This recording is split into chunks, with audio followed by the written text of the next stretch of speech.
seja muito bem-vindo ao Dentro da Área aqui na tela da TV Assembleia. Saiba que vai ser destaque no programa de hoje. Escritor Hugo Saraiva lança livro sobre o futebol do Maranhão. Almanaque do Futebol Maranhense Antigo, Pequenas Histórias. O livro reúne mais de 90 passagens curiosas. A Assembleia oficializa a nova diretoria do Motoclube para biênio de 2026 e 2027. Clubes e FMF acertam o novo formato do próximo campeonato maranhense. Tudo isso agora, no Dentro da Área, já está no ar.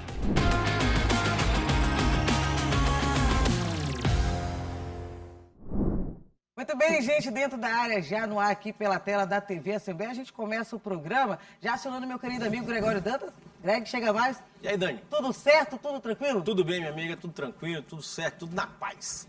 Então vamos começar o programa de hoje. Vamos trazer uma entrevista bem legal. Vamos trazer a entrevista com o Hugo Saraiva. Ele que conversou com o João Carvalho sobre o lançamento do novo livro, contando mais de 90 histórias aqui do futebol maranhense. Acompanhe. Oi, Dani, tudo bem? Como é que estão as coisas aí? Então, a história do futebol normalmente fica gravada na memória do torcedor, seja ele de qual time for. Sempre que tem lances marcantes, histórias curiosas, o torcedor faz questão de lembrar nas conversas, nas rodas de bate-papo. Mas quando tudo isso é registrado em uma obra literária, lógico que todo mundo, até quem nunca viu aquele lance específico ou soube daquele causo, acaba sabendo. E essa história acaba sendo registrada em livros, como o caso do que o Hugo Saraiva tem feito ao longo dos últimos anos. São quase 15 anos fazendo publicações de livros retratando o futebol maranhense. E com o Hugo Saraiva, que eu vou conversar agora.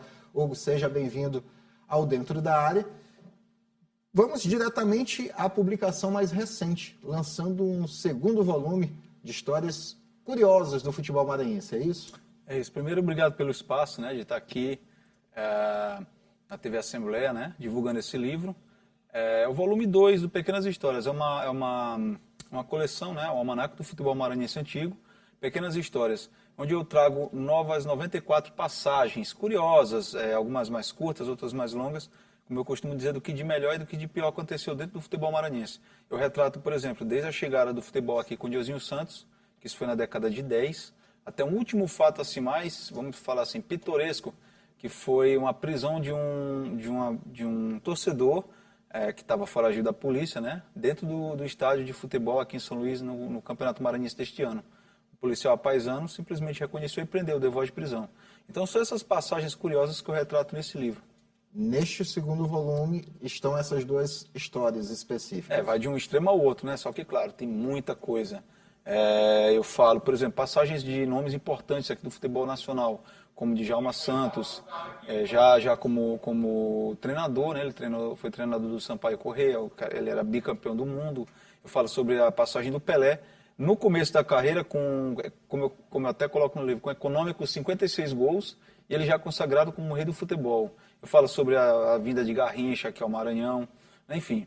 Eu falo sobre a origem dos termos, né? Bolívia Querida, Papão do Norte, Demolidor de Cartaz. Eu contei detalhes, inclusive, sobre essas nomenclaturas. E outras tantas passagens que fazem parte do folclore do futebol maranhense.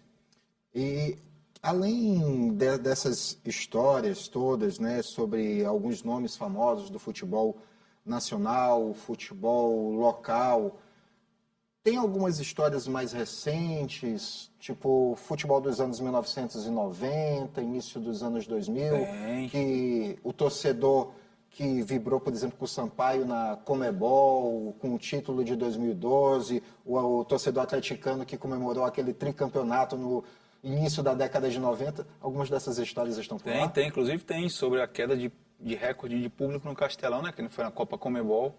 Curiosamente, um dia antes havia sido quebrado com um jogo da Seleção Brasileira. Sim. E menos de 24 horas depois, outro recorde, mais de 100 mil pessoas ali no Castelão. Então eu conto sobre a Copa Comebol.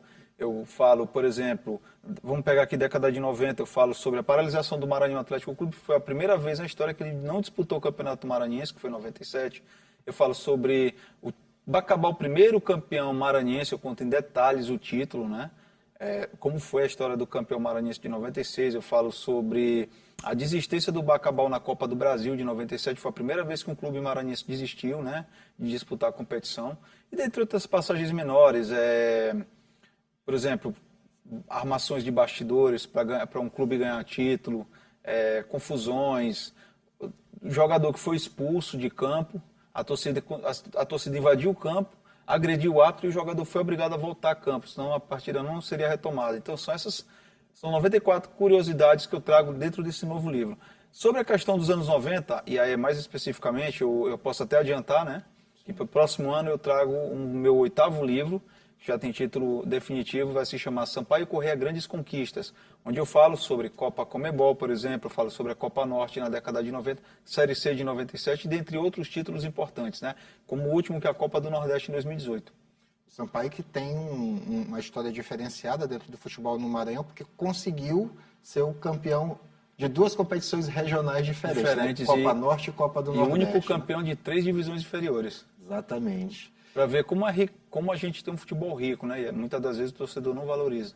Agora, dentro dessa riqueza também tem aqueles probleminhas que muitas das vezes não podem passar despercebidos. Nesse momento que a gente vê todas essas histórias envolvendo a Federação Maranhense de Futebol, tem algumas histórias da federação também? Está no livro. Tem. Por exemplo, eu vou adiantar assim, bem brevemente.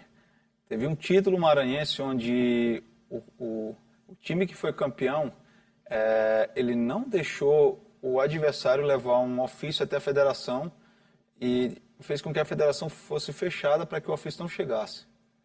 E aí não desse tempo de colocar um jogador a campo. Então tem essas histórias de bastidores que estão no livro, né? Claro, com cuidado de não revelar nomes, ou Sim. Então tentar manter ao máximo ali nas entrelinhas, né? Para que o interessado não possa reclamar, né? Mas tem bastante, vamos falar assim, podres do futebol maranhense está no livro. Até porque muita gente trata algumas dessas causas reais que não são tão boas como folclores, né? Exato. Agora, queria que tu falasse também pra gente a respeito dos outros livros, porque essa daqui é a 2ª edição. A primeira edição tu abordaste mais ou menos o quê? No geral, deste livro aqui específico, livro, né? Do futebol maranhense antigo.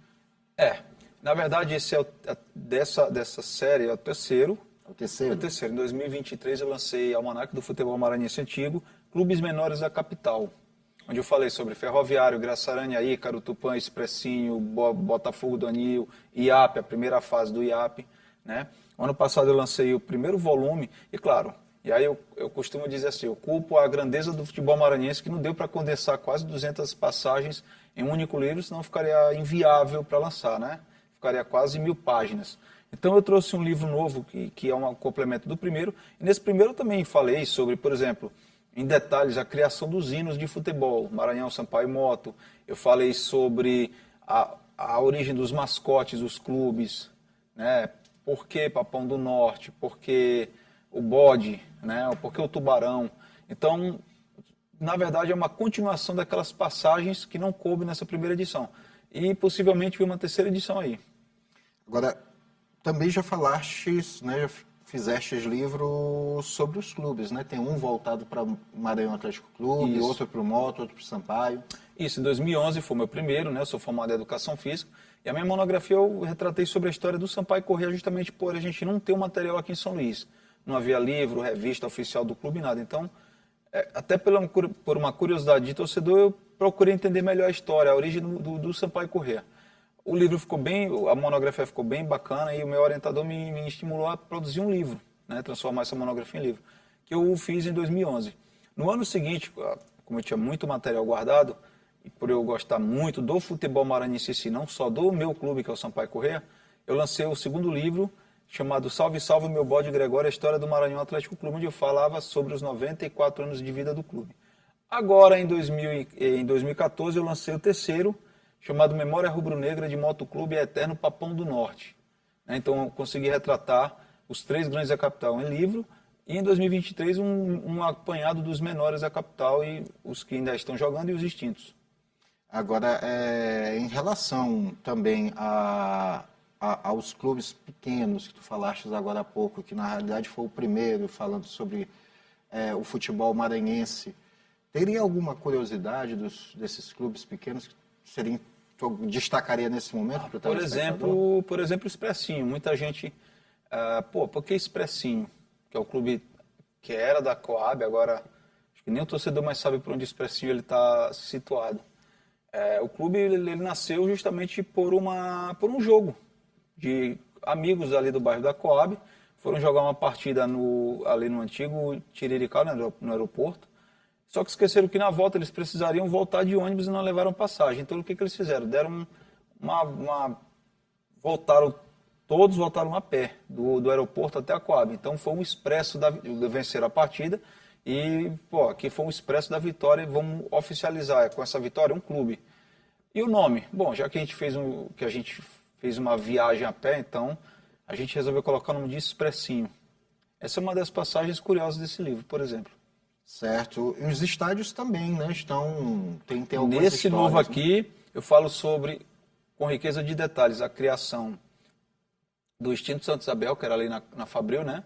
Muita gente acha que sempre foi do Moto, não. O Motoclube, ele arrendou o campo de futebol da fábrica Santa Isabel. Só desmistifica ou não um detalhe para a gente subir aí. O Moto surgiu do Santa Isabel ou não? Não. Pronto. Não. Muita gente acha que o Moto surgiu do Santa Isabel, mas não. O Motoclube, ele nasceu de um clube de motociclismo. Isso. Que era moda na época, até porque as motos não eram acessíveis aqui em São Luís. Então, geralmente, as motos eram importadas. Do clube de motociclismo, que fazia voltas aqui em São Luís, aí ramificou-se, veio o departamento de handebol, de vôlei, basquete e futebol. Inclusive o moto no início era verde e branco, porque um dos presidentes era torcedor do Palmeiras. Depois, para popularizar mais o clube, resolveram adotar as cores do Flamengo do Rio. Tá? Mas o motoclube ele não era originário da própria fábrica. Depois, os dirigentes arrendaram o campo, fizeram uma reforma e criou-se o nome de Estádio Santa Isabel, ou Campo do Motoclube. A gente tem muita coisa, é muita coisa que daria para explorar nessa conversa aqui com o Hugo, porque afinal de contas, como ele mesmo já falou, o futebol maranhense é muito rico, tem muitas histórias, tem uma grandiosidade enorme, não só por conta do Sampaio Corrêa, pelo Motoclube, pelo Maranhão Atlético. Atualmente a gente tem visto muito, né, se destacando no cenário aqui da Grande Ilha, São José e Iape. Mas no passado houve um quarto clube que era dito como a grande potência do futebol da ilha? Com certeza, o Ferroviário. Por exemplo, o Ferroviário foi tetracampeão maranhense. Década de 60, 70, né? Nasceu ali na Refesa e já foi tetracampeão maranhense. Aí teve um hiato ali da década de 70 até a década de 90. O último respiro foi entre 98 e 2000. As três últimas participações do Ferroviário. E aí realmente o clube parou no profissionalismo. E talvez até na base ele não existe mais. Mas o Ferroviário foi um dos grandes clubes aqui da capital. Para a gente poder já encaminhar para o encerramento aqui da conversa, porque se a Dani disser, João, pode esticar, eu vou esticar aqui, o programa vai até meia-noite. Boa. Mas como eu tenho que deixar ela voltar para conversar com o telespectador, de todas as histórias que tu retrataste, que tu transcreveste para o livro, qual foi a que mais te chamou a atenção? Olha, eu volto a dizer, são 94 passagens, é muita coisa. Uma das passagens que eu achei assim curiosa é um jogador do Sampaio Corrêa, isso foi na década de 50. Um jogador do Sampaio Corrêa, casado na época, ele foi, como é que eu posso falar? Ele foi se divertir na que a gente chamava antigamente de Zona do Baixo Meretrício. Só que lá houve uma confusão e ele foi baleado. E aí como é que ele vai explicar isso em casa? Ele foi baleado ali, né? Uhum. Teve uma confusão, uma briga por conta de bebida e ele foi baleado. E aí foi um escândalo na época aqui na imprensa. Ele conseguiu arrumar desculpa ou não? Tá no livro. Tá no livro. Então, você que quer saber o resultado desta confusão com o jogador do Sampaio nos anos 1950, você tem que adquirir Futebol Maranhense Antigo. Faça o seguinte, não adquira só o volume 2, não. Você que gosta, que ama o futebol maranhense, tem uma simpatia grande, ou é simplesmente um curioso pela história, ou pelo futebol, ou as duas coisas, adquira o livro. Não só esse, tem mais, os outros estão ainda à disposição. Aproveitando para encerrar, onde é que está disponível e os outros estão à Boa. disposição? Os outros estão à venda online, né? Ao torcedor que se interessar, né? A venda ele está pelo online, pode entrar comigo pelo Instagram, pela minha conta pessoal, lá eu respondo todo mundo. Pode procurar no @hugo.saraiva.ef. O EF é de educação física, é fácil de lembrar. Então, hugo.saraiva.ef, e lá eu direciono para onde vai encontrar o livro no formato digital. O segundo volume do Pequenas Histórias, ele está à venda unicamente na livraria AMEI, que é a Associação Maranhense dos Escritores Independentes, ali no São Luís Shopping. Tá? Ele está à venda desde a quarta-feira passada, né, dia 8 de outubro, ao preço de R$60, preço único, e inclusive ele está tendo uma venda muito boa, e assim, pelo encaminhamento acho que ele vai esgotar bem rápido, como os outros também. Tá certo. Então, Hugo, parabéns pelo livro. Sucesso. Eu que agradeço. Obrigado pelo espaço. Assim que lançar o próximo, volte para conversar conosco no Dentro da Área. Se não for comigo, seja com a Dani, seja com o Rafael, seja com o Gregório Dantas.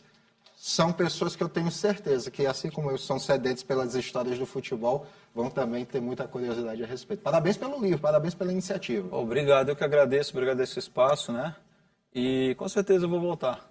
Com certeza. Obrigado pelo espaço. É isso, Dani. Volto com você aí. Se tiver alguma curiosidade, passa lá na livraria, adquire o teu, para ver se a história já consta nesse, tá bom? Volto contigo.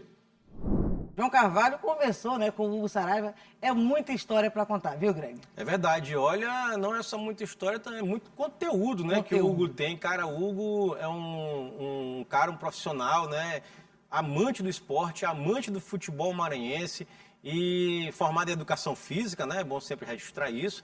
Inclusive, a monografia dele foi um livro do Sampaio Corrêa que ele lançou, né? Ainda lá em 2012, se eu não me engano, 2012 ele lançou. Depois ele continua na sua sina de lançamento de livros, tem um livro sobre a história do Motoclube, depois um livro sobre a história do Maranhão Atlético Clube, aí chega a primeira edição, né, dos livros de causos dele, né, que eu gosto de chamar de causos do futebol, né, e agora a segunda edição desse livro de causos do futebol. Hugo Saraiva é um grande expoente da literatura maranhense, não vou nem dizer da literatura esportiva, da literatura maranhense, porque ele está produzindo e muito, Dani, o que é muito positivo, muito legal para o nosso futebol, para o esporte maranhense. É isso, Greg. Agora a gente vai para um breve intervalo aqui na tela da TV Assembleia. Daqui a pouquinho a gente volta para falar sobre a Assembleia, que oficializou a nova diretoria do Motoclube de São Luís para o biênio 2026-2027. Por aí que já a gente volta.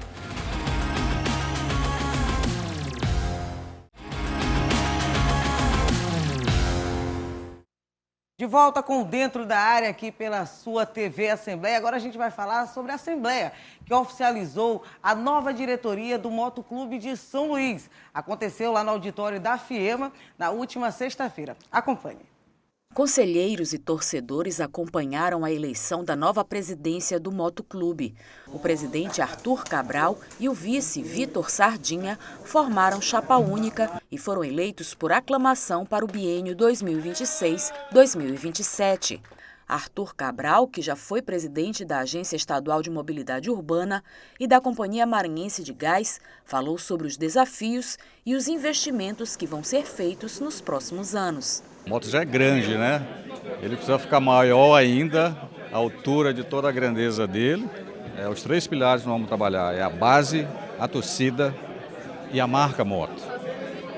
Então nós já estamos, essa semana já foi uma semana de transição, já trabalhamos o planejamento financeiro do próximo ano, vamos fazer plano de marketing e nós continuamos juntos, todos juntos. Acho que há muito tempo o moto não tem isso, que é essa transição, que ela está sendo aos poucos acontecendo, o Conselho Deliberativo junto com a gente, a torcida, e até as outras torcidas estão querendo que a gente dê certo, né? E vamos dar.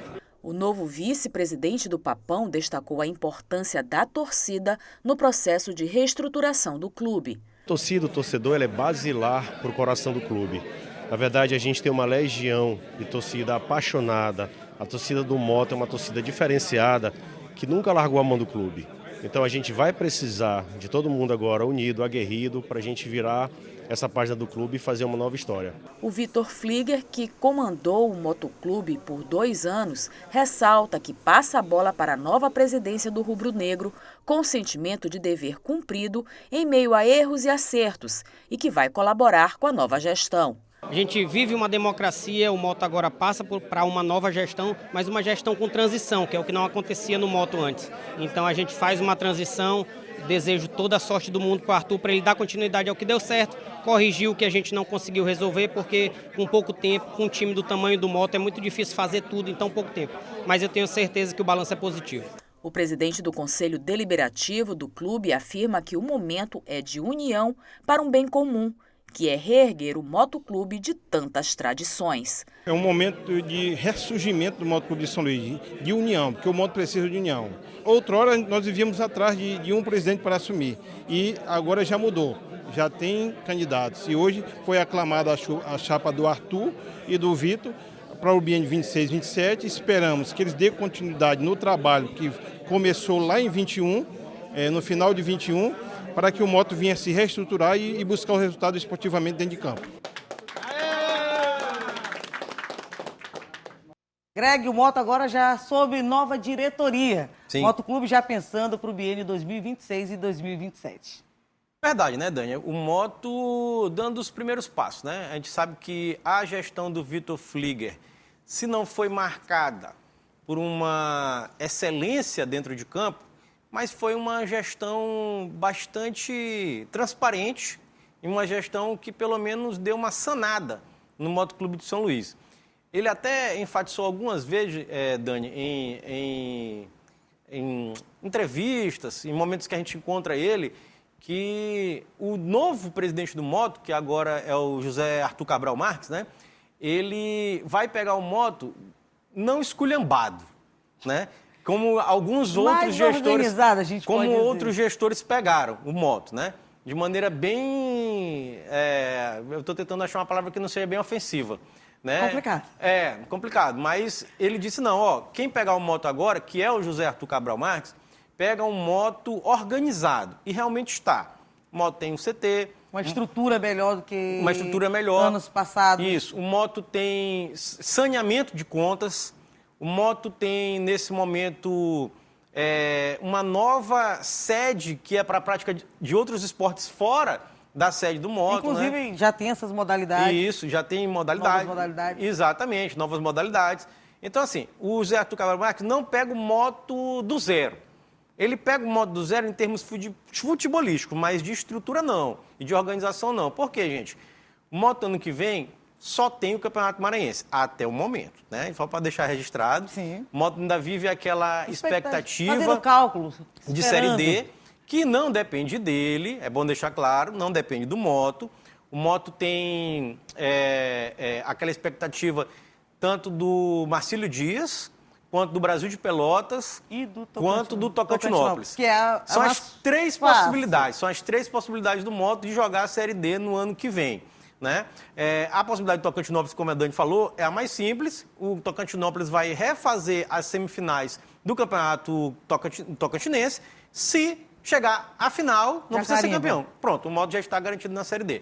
É uma possibilidade bem plausível, eu acredito que seja bem plausível, e que mudaria todo o cenário do Moto para a temporada 26, porque é outra história tu ter só o estadual, em comparativo a tu ter o estadual e um campeonato brasileiro. Até a montagem de um time para a temporada. Completamente diferente, completamente diferente. É outra história, é outra realidade, viu, gente?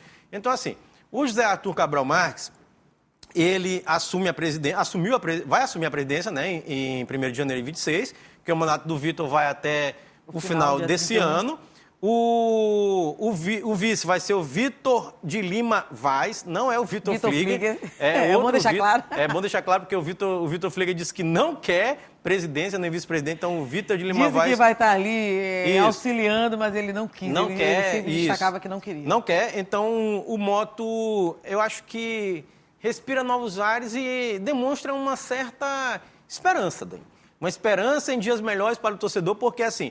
Dentro de campo, meus amigos e minhas amigas motenses, há muito tempo o Moto não representa a grandeza que o Moto tem.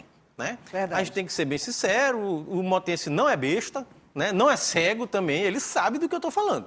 Né? Então, está na hora de mostrar a grandeza dentro de campo. Acredito que essa nova gestão pode fazer isso. É bom lembrar que o Cabral Marques, ele é um torcedor mesmo, eu sei, já vi em estádio, com camisa do time, em arquibancada, então é um torcedor de verdade, não é um aventureiro, como alguns que já passaram, inclusive pelo moto, né, para deixar bem claro, registrado, que inclusive abandonaram o moto e deixaram o moto... Que eu ia falar, não só assumiram como abandonaram. Ou seja, uma aventura irresponsável, né? Então a gente tem que deixar bem claro isso. E parece que não é. Inclusive é um cara que já assumiu gestão pública, já foi diretor da Gasmar. Fez uma boa gestão, que é bom também destacar. Foi também diretor da MOB, né? Da Agência de Mobilidade Urbana. Então tem experiência, tem empresário, né? Acho que vai dar certo. É pesquisador da universidade, né? Então, acho que... Entende de gestão. Eu acho que o Moto está em boas mãos. Acredito que o Moto esteja em boas mãos, Dani. E lembrando também que o Cabral Marques é filho do Cabral Marques, que foi reitor da UFMA ali no final da década de 80 e começo da década de 90 também. É bem importante registrar isso. A gente deseja, né, todo o sucesso, muita sorte nessa nova gestão para esse biênio de 2026-2027. Agora a gente vai falar da final do Campeonato Maranhense da Série B. Chegou ao fim a segundinha do Maranhense. João Carvalho esteve presente no Nhozinho Santos e traz os detalhes aqui no Dentro da Área. Foi uma decisão bem diferente de tudo que se tem visto nos últimos anos nos gramados maranhenses. A começar pelas equipes, ambas estreantes no futebol profissional. Luminense de Paço do Lumiar e ITZ Esporte de Imperatriz fizeram a final em São Luís, no estádio Nhozinho Santos. Pela distância das cidades em relação à capital, natural que a maior torcida tenha sido do Luminense.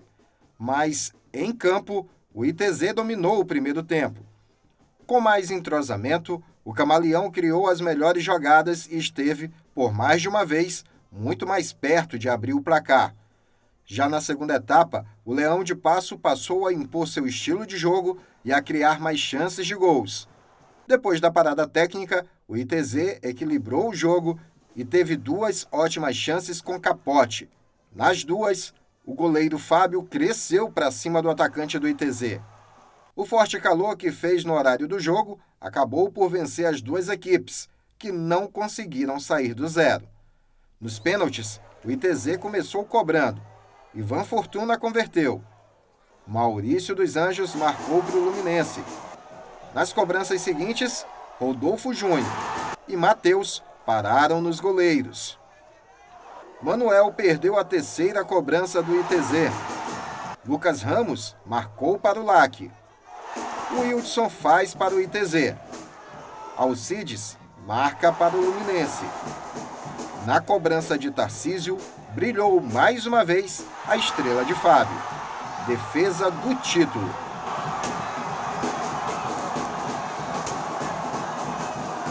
Era muito feliz, né, por ter sido protagonista assim, mas eu acho que toda a equipe está de parabéns. Fizemos um grande campeonato, a gente foi coroado com esse título. Do outro lado tinha uma grande equipe, parabéns para a equipe. Soube se impor também dentro de campo. Tiveram duas grandes chances, mas Deus nos abençoou e estou muito feliz. Que estreia do Luminense Atlético Clube no futebol profissional do Maranhão. Campeão da Série B, com vaga garantida já na Série A. E agora a cabeça já está na primeira divisão, que começa em janeiro do ano que vem. O título marca o retorno de uma parceria exitosa. E mais uma vez a gente provou não só a minha capacidade, mas com a capacidade desse grupo. Mimica, 40 anos, foi um atleta que começou comigo lá em 2006 na Copinha. Quando eu fiz o convite ele aceitou. Ele disse, não, professor, a gente começou junto e vai continuar junto ainda. Tem tudo para que a gente possa dar continuidade nesse trabalho visando 2026. Acho muito importante para a gente, né? A gente quando vai chegando na idade, a gente deixar um legado a gente passar. Você tem que deixar esse legado. Então hoje me sinto entusiasmado pela rapaziada, a juventude, né? Jogadores novos e arriscando a experiência a passar para eles. Conseguimos, primeiro ano do time na Série B, conseguir um acesso, ganhar um título. Isso é muito importante, que possa manter esse foco, possa manter essa pegada aí para fazer uma boa Série A no que vem, em nome de Jesus. Desde quando foi anunciado que a cidade de Paço do Lumiar teria um representante na segunda divisão do futebol do Maranhão, o prefeito Fred Campos garantiu apoio, que já está assegurado para 2026. Estou feliz demais. A gente sempre sonhou em ter um título, um time na Série A do Campeonato Maranhense e hoje esse sonho se realiza. A gente vai focar muito, vamos dar todo o suporte necessário para que esse time ele cresça e ele chegue, alcance todos os níveis no futebol que a gente sempre sonhou e sempre esperou. É um resultado de um trabalho conjunto luminense. Quero parabenizar o presidente Linaldo, parabenizar todos as pessoas que ajudam de alguma forma, os atletas também por terem se dedicado muito, né? E a gente conseguir levar esse título hoje lá para Paço.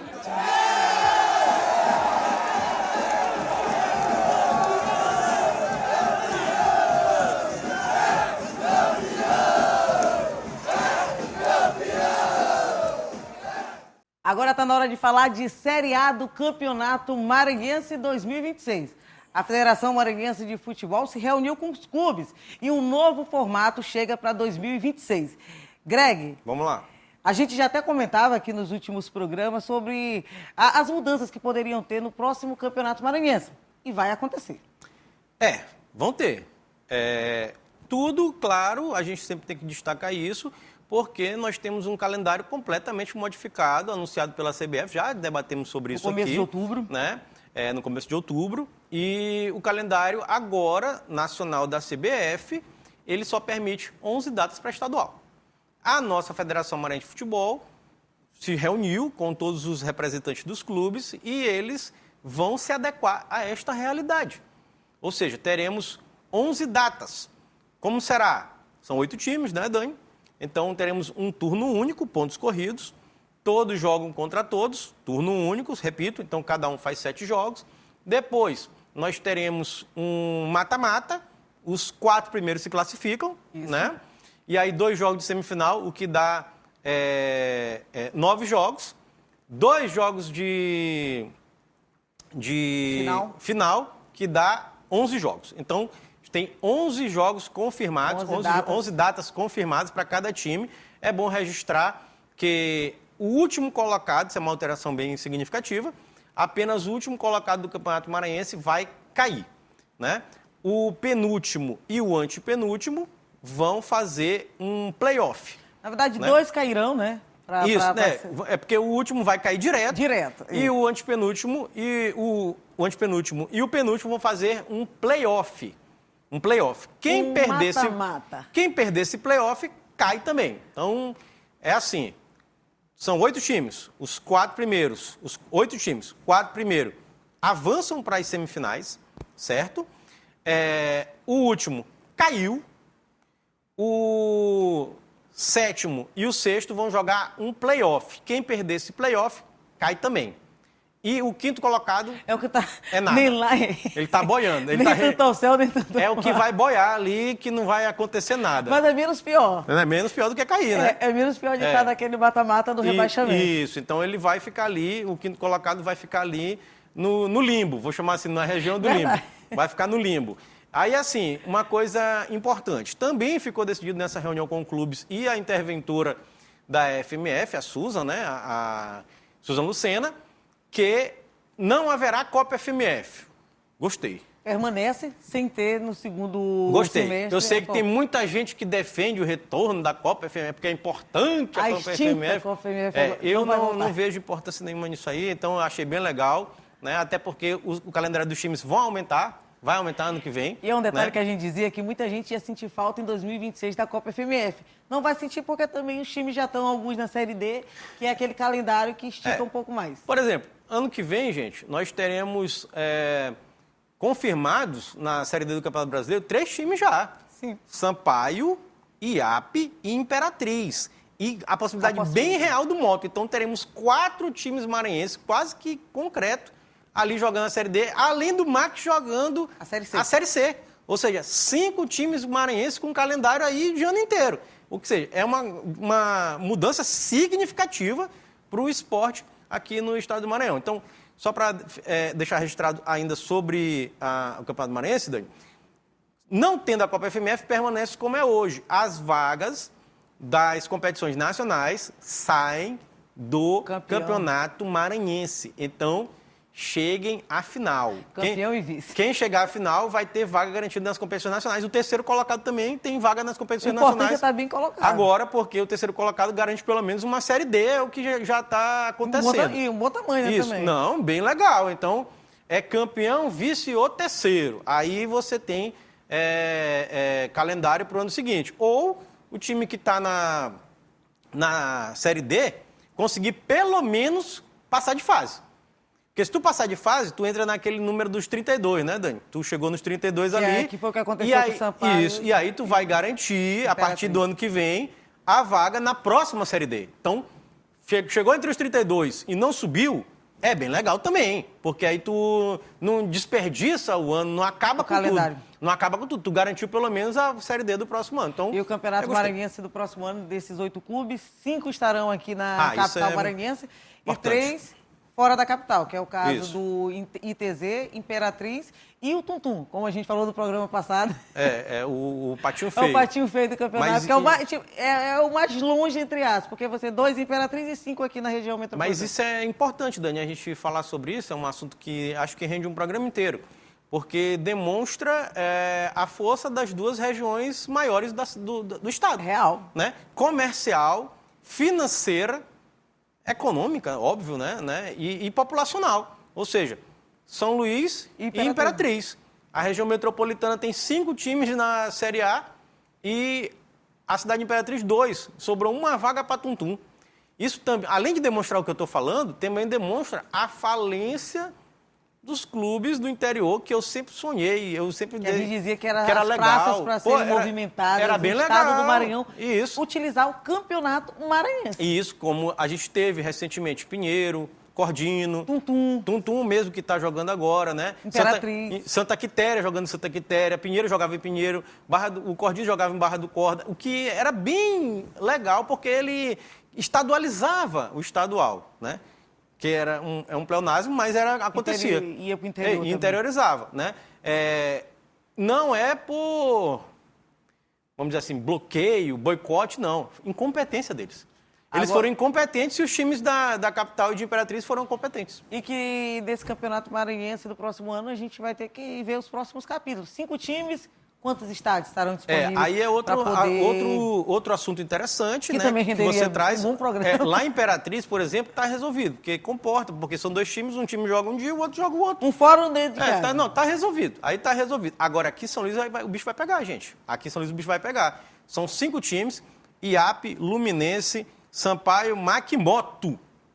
5 times para um estádio Castelão e meio, que é o Nilzinho Santos hoje, porque a gente não pode ter jogo. Não pode contar jogo à noite? Não pode ter jogo à noite e o gramado não existe. Então, é um estádio e meio. Se por acaso o Nilzinho Santos tiver 100%, aí são 2 estádios e eu ainda acho que não dá. Eu acho que temos que acelerar aí com o prefeito Julinho de Ribamar, né? A entrega do Moropóia, que eu já falei isso, inclusive, o Moropóia que teve, inclusive, um aumento de capacidade público, subiu de 800 para 2.000, e que vai ajudar, justamente. Meu amigo, a média do maranhense é menor do que 2.000 pessoas. Imagina isso. Tu levar jogo para o Moropóia seria muito interessante. Pode ter jogo do IAP lá, pode ter... faz com que a torcida abrace o time, o clube de lá, da área de Passo do Lumiar. Isso, pode ter jogo por exemplo, do Luminense, do IAP, um jogo do Sampaio, por que não? Né? O Sampaio leva lá o jogo para lá, do Moto, do MAC eu acho mais difícil, que o MAC vai jogar Série D, então deve priorizar o Castelão, Série C, aliás, deve priorizar o Castelão. Mas é isso, Dani, eu acho que tem que acelerar esse processo de entrega de mais essa praça esportiva, que é o Moropóia. Dessa forma, a gente vai encerrando o programa. Greg, quem quiser assistir novamente o Dentro da Área, onde assistir aqui na tela da TV Assembleia? Pois é, o telespectador pode acompanhar nosso programa através dos nossos canais de interação, né? Tem o nosso site, que é o al.ma.leg.br/TV. Tem também o telefone da nossa redação, que é o 3269-3028, nosso WhatsApp que está passando aqui embaixo da sua tela. Lembrando que o Dentro da Área tem reprise toda terça-feira, às 7h30 da manhã e também às 2h da tarde na tela da sua TV Assembleia. Obrigada, Bia. A gente se encontra na próxima oportunidade. Valeu, minha amiga. Gente, até a próxima oportunidade. Até lá. Tchau, tchau. Tchau, gente.